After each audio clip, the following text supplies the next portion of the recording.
So I came out to the shop today, so excited to get to work on the project that I forgot to record some of this stuff. So let's see if we can get you caught up.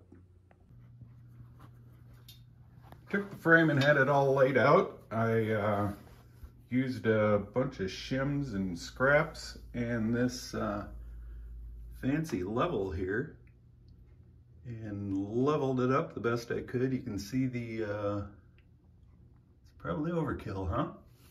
Anyway, I squared up the outer ring of the frame, got everything leveled, everything square, tacked it together, dropped in the other pieces, got them all spaced and tacked together, and now we're ready to start welding the whole works.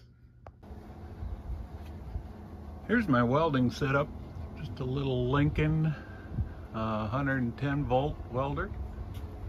It's not really made for doing heavy welds, but it does the trick.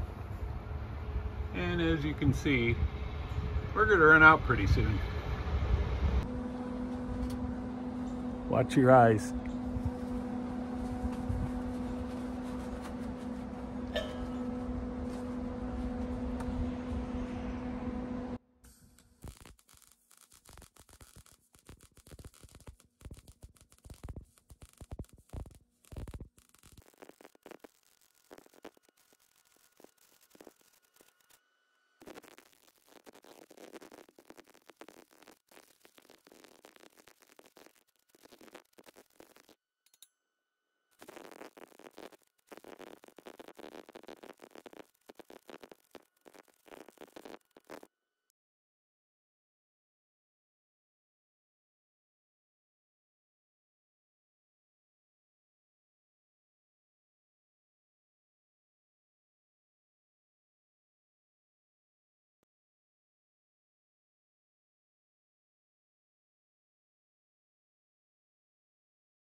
That's about all it can take at one time. Gotta let her cool down. While the welder's cooling down, we can grind some of the welds on the top.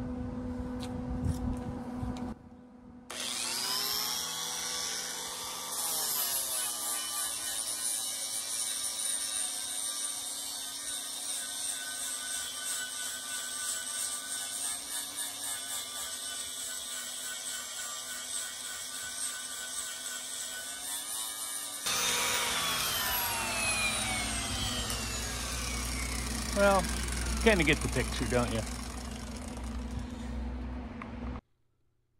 So here is roughly the height and location where the table's going to go.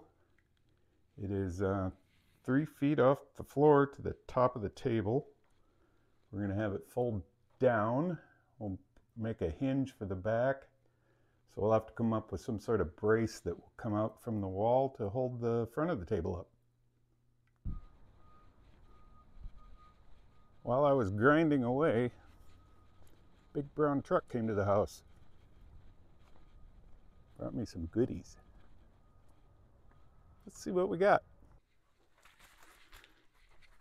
A couple packages from McMaster Car. Mm.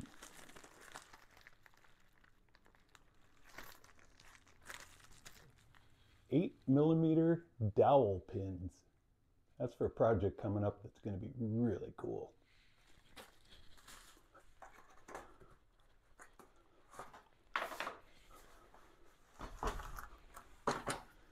And in here we've got some brass bars. These are what I use this milling machine for all the time. Some stainless steel bars, same thing. But these bad boys, these are for this project. This is, can't remember the size. It's some goofball size. 0.4531. And I've got this 10-foot chunk of pipe that is, it's not DOM, but it's seamless. It doesn't have the ridge on the inside. And that fits in there just beautifully. And that's what we'll be making the hinges out of for folding the table up against the wall.